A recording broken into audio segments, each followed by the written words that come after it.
จากกรณีที่เกิดเหตุเพลิงไหม้และระเบิดอย่างรุนแรงบนสะพานเคิร์สซึ่งเป็นชื่อเดียวกับช่องแคบในบริเวณนั้นซึ่งใช้เป็นเส้นทางสัญจรและขนส่งสินค้าหลักเชื่อมระหว่างคาบสมุทรไครเมียกับแผ่นดินใหญ่ของรัสเซียเมื่อวันเสาร์ที่ 9 ตุลาคม 65 ที่ผ่านมา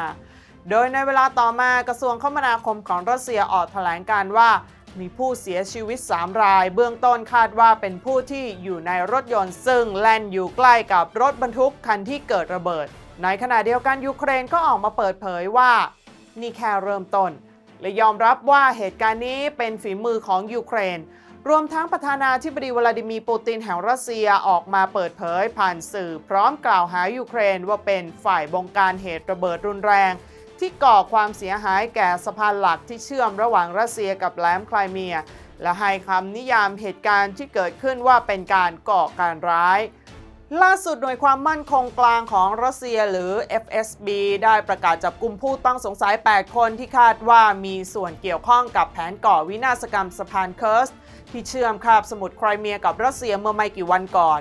ทั้งนี้ FSB ระบุว่าผู้ต้องสงสัยที่ถูกจับเป็นพลเมืองรัสเซีย 5 คนและพลเมืองยูเครนกับอาร์เมเนียอีก 3 คนพร้อมทั้งให้ข้อมูลเพิ่มเติมว่าวัตถุระเบิดถูกซุกซ่อนมาในม้วนฟิล์มพลาสติกจำนวน 22 ม้วนซึ่งมีน้ำหนัก 22,700 กิโลกรัมม้วนพลาสติกเหล่านั้นถูกขนลงจากเรือจากท่าเรือโอเดสซาในยูเครนมุ่งหน้าไปยังบัลแกเรียเมื่อเดือนสิงหาคมจากนั้นจึงถูกส่งผ่านท่าเรือโปติในจอร์เจียและถูกลำเลียงผ่านเส้นทางบกไปยังอาร์เมเนียก่อนที่จะเดินทางเข้าไปถึงรัสเซียด้วยเส้นทางรถยนต์ FSB พบว่าวัตถุระเบิดเหล่านี้ถูกขนข้ามแดนเข้าไปยังรัสเซียในวันที่ 4 ตุลาคมโดยรถบรรทุกที่ติดป้ายทะเบียนอาร์เมเนียและเดินทางไปถึงเขตกราสโนดาในวันที่ 6 ตุลาคมหรือเพียง 2 วันก่อนที่จะเกิดเหตุระเบิดบนสะพานไครเมีย FSB ยืนยันว่าหน่วยสืบราชการลับยูเครนอยู่เบื้องหลังการโจมตีก่อการร้ายครั้งนี้และมีคนของเคียฟคอยประสานกับฝ่ายต่างๆเพื่อที่จะขนวัตถุระเบิดเข้ามายังดินแดนของรัสเซียเหตุระเบิดเกิดขึ้นเมื่อวันเสาร์ที่ 8 ตุลาคมส่งผลให้สะพานรถยนต์และรถไฟที่ทอดข้ามช่องแคบเคิร์สได้รับความเสียหายและเกิดเพลิงไหม้รุนแรงสะพานแห่งนี้มีความสำคัญอย่างยิ่งในด้านโลจิสติกส์สำหรับมอสโกเพราะเป็นเส้นทางที่รัสเซียใช้ลำเลียงอาวุธยุทโธปกรณ์ไปส่งให้ทหารที่สู้รบอยู่ในยูเครนการระเบิดทำลายสะพานแห่งนี้ยังนับว่าให้ผลในเชิงสัญลักษณ์มากพอสมควรเนื่องจากเป็นโครงสร้างพื้นฐานสำคัญที่ประธานาธิบดีวลาดิมีร์ปูตินเคยเดินทางไปทำพิธีเปิดด้วยตนเองเมื่อปี 2018 ข่าวการโจมตีสะพานเคิร์สยังทำให้ฝ่ายยูเครนได้ทีเฉลิมฉลองด้วยความสะใจขณะที่รัสเซียออกมาชี้หน้ากล่าวโทษเคียฟและแก้แค้นด้วยการเปิดฉากโจมตีทางอากาศอย่างหนักทั่วยูเครนจนทำให้มีผู้เสียชีวิตแล้วไม่ต่ำกว่า 19 คนบาดเจ็บอีกกว่า 100 คน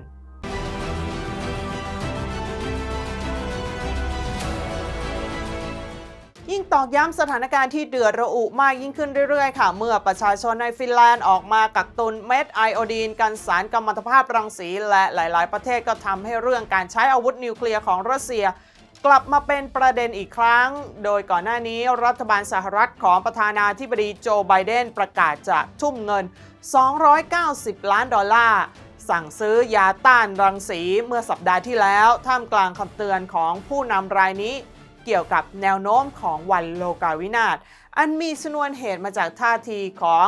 วลาดิมีร์ปูตินผู้นำรัสเซียตามรายงานของหนังสือพิมพ์นิวยอร์กโพสต์นั่นยังเป็นจุดตอกย้ำให้จับตามองว่ารัสเซียจะใช้อาวุธนิวเคลียร์ในเร็วๆนี้เพื่อจบศึกยูเครนหรือไม่เพราะล่าสุดกระทรวงกิจการสังคมและสุขภาพฟินแลนด์หันกลับมาแนะนำให้ประชาชนซื้อเม็ดไอโอดีนกันสารกัมมันตภาพรังสีติดไว้ที่บ้าน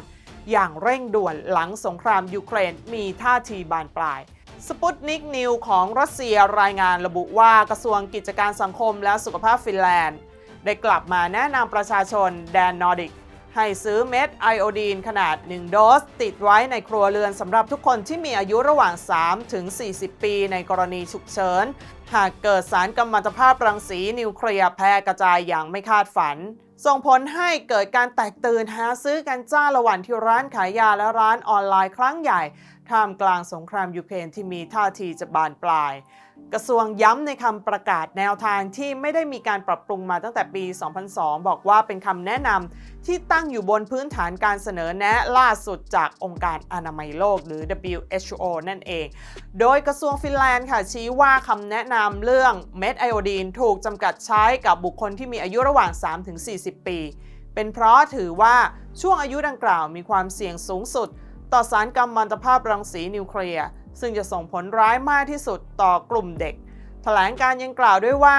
ที่หลบภัยในร่มนั้นเป็นสิ่งที่สามารถช่วยป้องกันประชาชนจากสารกัมมันตภาพรังสีได้และในวันเดียวกันหลังจากที่คำประกาศออกมาก็พบว่าบริษัทร้านขายยาแบบเครือข่ายยักษ์ใหญ่ของฟินแลนด์มีรายงานว่าเม็ดไอโอดีนสามารถทำยอดขายได้ถล่มทลายทั่วประเทศเกือบหมดสต็อกที่มีเจ้าหน้าที่หัวหน้าบริษัทยายักษ์ใหญ่ในฟินแลนด์แสดงความเห็นว่าความต้องการที่เพิ่มขึ้นอย่างมหาศาลในชั่วพริบตานั้นเกิดขึ้นเช่นเดียวกันกับการเพิ่มขึ้นของการจราจรของเว็บไซต์ของเครือข่ายบริษัทยาส่งผลทำให้เกิดความล่าช้าและบางครั้งถึงขั้นล่มสำหรับผู้ใช้บางส่วนอ้างอิงจากบริษัทยายักษ์ใหญ่ฟินแลนด์จาก2แห่งนี้ก็พบว่ามีความพยายามในการจัดซื้อเม็ดไอโอดีนเพิ่มแต่ว่ายังไม่กำหนดวันที่ออกมาอย่างแน่ชัดแม้ว่าจะมีบางประเทศที่ไม่เชื่อว่ารัสเซียจะใช้อาวุธนิวเคลียร์และยังประเมินว่ารัสเซียอ่อนกำลังลงในช่วงเปิดเกมรบเดือดที่กรุงเคียฟแต่ประเทศยักษ์ใหญ่อย่างสหรัฐกลับเตรียมพร้อมกับสถานการณ์นี้แบบไม่รีรอ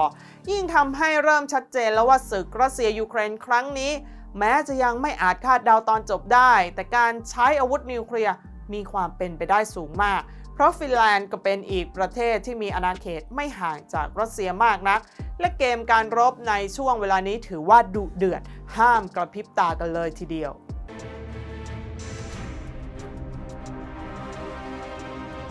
จากที่หน่วยความมั่นคงกลางของรัสเซียหรือว่า FSB นะคะได้ประกาศจับกุมผู้ต้องสงสัย 8 คนที่คาดว่ามีส่วนเกี่ยวข้องกับแผนก่อวินาศกรรมสะพานเคิร์ดที่เชื่อมคาบสมุทรไครเมียกับรัสเซียเมื่อไม่กี่วันก่อนทางนี้ค่ะ FSB ระบุว่าผู้ต้องสงสัยที่ถูกจับเป็นพลเมืองรัสเซีย 5 คนและพลเมืองยูเครนกับอาร์เมเนียอีก 3 คนพร้อมทั้งให้ข้อมูลเพิ่มเติมว่าวัตถุระเบิดถูกซุกซ่อนมาในม้วนฟิล์มพลาสติกจำนวน 22 ม้วนซึ่งมีน้ำหนัก 22,700 กิโลกรัมนั้นโดยรัสเซียค่ะก็ได้ระดมยิงขีปนาวุธหลายลูกกลางกรุงเคียฟเพื่อตอบโต้กลับการถูกถล่มสะพานรวมทั้งยังเดินหน้าส่งอาวุธไปยังด่านหน้าหลายเขตยกระดับการรบอย่างชอบธรรมเต็มรูปแบบมากขึ้นท่ามกลางความโกลาหลในยูเครนที่บางพื้นที่ขาดการสื่อสารและขาดแคลนน้ำไฟฟ้าและอาวุธจำนวนมากแม้ว่ายูเครนกำลังรออาวุธจากสหรัฐแต่ยังไม่มีท่าทีว่าจะมาถึงในเร็วๆนี้ล่าสุดในเพจ Facebook World Update ได้รายงานสถานการณ์ที่เกิดขึ้นในยูเครนระบุว่ายูเครนท้อจังสกัดมหาพายุฝนเหล็กไม่อยู่ขออาวุธเพิ่มอีกหน่อยชนะวิบวับแน่นอนภายหลังผลสอบสวนของหน่วยงานความมั่นคงรัสเซียได้ชี้ชัดไปว่าเหตุผู้ก่อการร้ายใช้รถบรรทุกระเบิดสะพานไครเมียข้ามช่องแคบเคิร์ดในอาณาเขตอำนาจอธิปไตยตามกฎหมายระหว่างประเทศของรัสเซียถูกวางแผนดำเนินการโดยหน่วยพิเศษยูเครนรวมกับชาตินาโตโดยใช้รถบรรทุกสินค้าห่อพลาสติกอาหาร 20 พาเลทภายในบรรจุระเบิดซุกซ่อนโดยมีลูกค้าผู้สั่งสินค้าเป็นชาวยูเครนขนย้ายสินค้าบรรจุระเบิดจากท่าเรือบัลแกเรียชาตินาโตไปยังท่าเรือจอร์เจียผ่านพิธีการศุลกากรจากนั้นขนถ่ายไปขึ้นรถบรรทุกคันแรกข้ามชายแดนจอร์เจียสู่เขตรัสเซียจากนั้นมาสลับสินค้าใส่รถบรรทุกคันที่ 2 ผ่านด่านตรวจเอ็กซเรย์สินค้าแต่เนื่องจากเป็นสินค้าอาหารจึงมีการหุ้มแผ่นฟอยล์และพลาสติกหนาทำให้สแกนผ่านไปค่ะรถจึงขึ้นไปบนสะพานไครเมียได้แล้วมีการจุดระเบิดสินค้าในรถทำให้สะพานเลนหนึ่งเสียหายรถไฟขนน้ำมันอีกสะพานใกล้เคียงมีไฟลุกไหม้เสียหายไป4 แท่งมีพลเรือนรัสเซีย3 รายเสียชีวิตอีก3 รายยังสูญหายนอกจากนี้ยังพบว่านาโตและยูเครนวางแผนที่จะยกระดับทำลายรัสเซียมากขึ้นกว่าเดิมเมื่อรัสเซียทราบเช่นนี้ก็ไม่ปล่อยเอาไว้ด้านกระทรวงกลาโหมรัสเซียรับคำสั่งแล้วมอบหมายให้พลเอกเซอร์เกย์ ซูโรวิคินผู้บัญชาการสูงสุดกองกำลังร่วมฉายานายพลอาร์มาเกดดอนดำเนินการตามอำนาจ เขาเป็นคนแปลกพิเศษคิดนอกกรอบเสมอถ้าเป็นคนอื่นจะสั่งยิงขีปนาวุธครั้งละไม่กี่ลูกเพื่อสงวนอาวุธทำให้ฝ่ายตรงข้ามนาโต้มีโอกาสใช้ระบบต่อต้านอากาศยานสกัดได้บ้างแต่ทฤษฎีนี้ใช้กับเขาไม่ได้สำหรับนายพลรายนี้ต้องฝนเหล็กหายใหญ่จากทุกทิศทางเท่านั้นเฉพาะวันที่10ตุลาคมช่วงเช้าเขาสั่งยิง185จุดรวดช่วงเย็นอีกไม่นับและวันที่11ตุลาคมก็ถูกปลุกตื่นมากินกาแฟด้วยขีปนาวุธร่อน KH-101 และอีกหลายชนิดจากเครื่องบินทิ้งระเบิด TU-95 และ TU-160 ต้นทางจากทะเลแคสเปียนที่ไกลมากกว่า 2,000 กิโลเมตรและจากทะเลดำผ่านน่านฟ้ามอลโดวาเพื่อข่มขวัญไปลงในยูเครนตะวันตกการสั่งการโจมตีด้วยขีปนาวุธเน้นตอบโต้ไปยังโครงสร้างพื้นฐานทางทหารด้านพลังงานด้านการคมนาคมและสื่อสารการสั่งการแบบนี้ยิงขีปนาวุธคราวละมากๆพร้อมกันจากหลายทิศทางแบบนี้แสดงถึงทักษะและประสบการณ์บัญชาการรบสูงยิ่งไม่ต้องสงสัยเลยว่าทำไมเขาจึงเอาชนะกลุ่มก่อการร้ายไอซิสของชาติตะวันตกมากถึง 150,000 คนในซีเรียได้ในเวลา9 เดือนเพราะการรัวฝนเหล็กหายใหญ่พร้อมกันแบบนี้อย่าว่าแต่ยูเครนเลยต่อให้ปล่อยไปใจกลางยุโรปชาตินาโต้ก็สกัดได้ไม่หมดทุกลูกเพราะระบบต่อต้านอากาศสับสนมากตลอดทั้งวันทั้งคืนที่ผ่านมากองทัพรัสเซียขนย้ายอาวุธหนักและกำลังเสริมทัพทางรถยนต์จำนวนมากนับไม่ถ้วนเข้าสู่แนวชายแดนติดยูเครนด้านสาธารณรัฐลูฮันส์เพื่อเข้ารุมโจมตีเมืองลีมาสที่ฝ่ายยูเครนและทหารนาโต้เรียนหมื่นกำลังระสำระสายจากการถูกตัดสัญญาณสื่อสารดาวเทียมตัดไฟฟ้าประปาตัดเส้นทางขนส่งเสบียงและโลจิสติกอาวุธท่ามกลางสภาพพื้นดินทะเลโคลนเหนียวหนืดดังกล่าวและอากาศหนาวค่ะ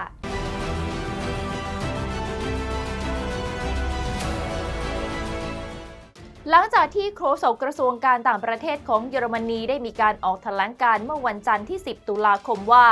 กองทัพรัสเซียมีการยิงขีปนาวุธใส่อาคารที่ตั้งสถานกงสุลเยอรมนีในกรุงเคียฟของยูเครนการยิงขีปนาวุธโจมตีกรุงเคียฟเป็นครั้งแรกในรอบหลายเดือนหลังจากที่รัสเซียรุกรานยูเครนระลอกล่าสุดตั้งแต่วันที่ 24 กุมภาพันธ์และพยายามที่จะยึดกรุงเคียฟเพื่อหวังโค่นล้มรัฐบาลของนายวโลดิมีร์ เซเลนสกี้ประธานาธิบดียูเครนแต่ไม่สำเร็จและต้องเปลี่ยนเป้าหมายไปยึดครองดินแดนทางตะวันออกและใต้ของยูเครนแทนส่วนการโจมตีกรุงเคียฟนี้เกิดขึ้นหลังจากการระเบิดสะพานเชื่อมรัสเซียและแคว้นไครเมียของยูเครนที่รัสเซียยึดครองตั้งแต่ปี 2557 เมื่อเช้ามืดของวันเสาร์ที่ 8 ตุลาคมที่ผ่านมาส่งผลให้เส้นทางป้อนเสบียงกำลังและยุทโธปกรณ์ไปยังแนวหน้ารัสเซียในภาคใต้ของยูเครนเกิดอุปสรรคและเมื่อเคียฟโดนโจมตีหนักขึ้นทำให้เยอรมนีประกาศที่จะส่งมอบความช่วยเหลือเร่งด่วนทันทีทั้งนี้เยอรมนีระบุว่าจะส่งมอบระบบป้องกันภัยทางอากาศ IRIS TSLM ชุดแรกจาก 4 ชุดให้กับยูเครนภายในไม่กี่วันข้างหน้าโดยคริสติน แลมเบรสรัฐมนตรีกลาโหมเยอรมนีกล่าวว่าการยิงขีปนาวุธถล่มยูเครนครั้งใหม่แสดงให้เห็นว่าการจัดหาระบบป้องกันภัยทางอากาศให้กับยูเครนอย่างรวดเร็วมีความสำคัญมากเพียงใดในขณะที่สถานการณ์ในเยอรมนีเรียกได้ว่าอาการหนักเพราะมีรายงานกองทัพรถแทรกเตอร์ล้อยักษ์ยึดถนนเพื่อขอก๊าซและน้ำมันราคาถูกจากรัสเซียกันเพียบโดยในเพจ Facebook World Update ได้มีการรายงานว่าเยอรมนีแบกภาระค่าน้ำมันและค่าก๊าซเหลว LNG จากสหรัฐจนบ่าและไหล่สุดตกเป็นเบี้ยล่างให้สหรัฐกดขี่จ่ายเงินแต่ละวันให้สหรัฐหลายพันล้านดอลลาร์ทั้งที่เมื่อก่อนจ่ายค่าพลังงานให้รัสเซียแค่208 ล้านดอลลาร์ต่อวันหรือเพียง 1.9% ของ GDP ต่อปีเท่านั้นปัจจุบันนี้พุ่งไปเกินกว่า10 เท่า